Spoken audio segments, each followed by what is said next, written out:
নমস্কার, আমি doctor Prasun Banerjee, consultant critical care, Narayana hospital, Barasat. আজকে আমি নিউমোনিয়া ভ্যাকসিন নিয়ে আপনাদের কিছু ইনফরমেশন দেব।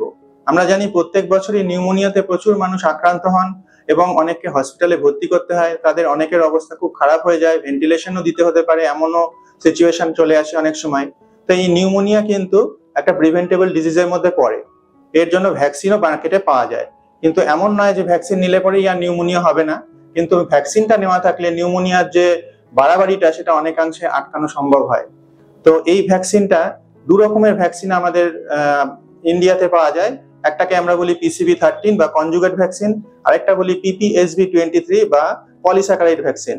তো এই দুটো ভ্যাকসিন নেওয়ার নির্দিষ্ট কিছু নিয়ম আছে। প্রথমে আমরা ইউজুয়ালি PCV13 দিই, তার 1 বছরের মাথায় গিয়ে আমরা PPSV23 দিই। এটা কিন্তু একবার নেওয়া হয়ে গেলে লাইফ লং প্রোটেকশন দেয়, এটা আর রিপিট করতে লাগে না। কিন্তু PPSV ভ্যাকসিন যদি কেউ শুধু নিয়ে থাকেন, PCV নেননি, তার ক্ষেত্রে 5 বছর পরে আবার রিপিট করার প্রয়োজন হতে পারে। তো এই ভ্যাকসিনটা কারা নেবেন এবং কখন নেবেন? এই ভ্যাকসিনটা বছরের যে কোনো সময় নেওয়া যায়।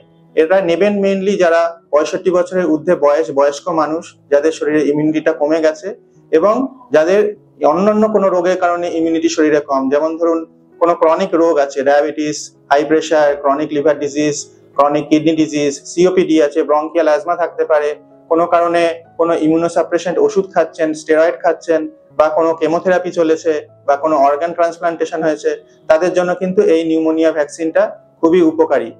আর এই নিউমোনিয়া ভ্যাকসিনটা নেওয়ার আগে অবশ্যই ডাক্তারের পরামর্শ মতো নেবেন, ডাক্তারের প্রেসক্রিপশন মতোই এই নিউমোনিয়া ভ্যাকসিন নেবেন, কারণ সমস্ত ওষুধের মতো ভ্যাকসিনেরও নির্দিষ্ট কিছু সাইড এফেক্ট থাকে, সেই সমস্ত কিছু মাথায় রেখেই এই ভ্যাকসিনটা নিতে হবে। এর পরের ভিডিওতে আমি আপনাদের হার্পেস জস্টার ভ্যাকসিন সম্বন্ধে কিছু বলবো। নমস্কার।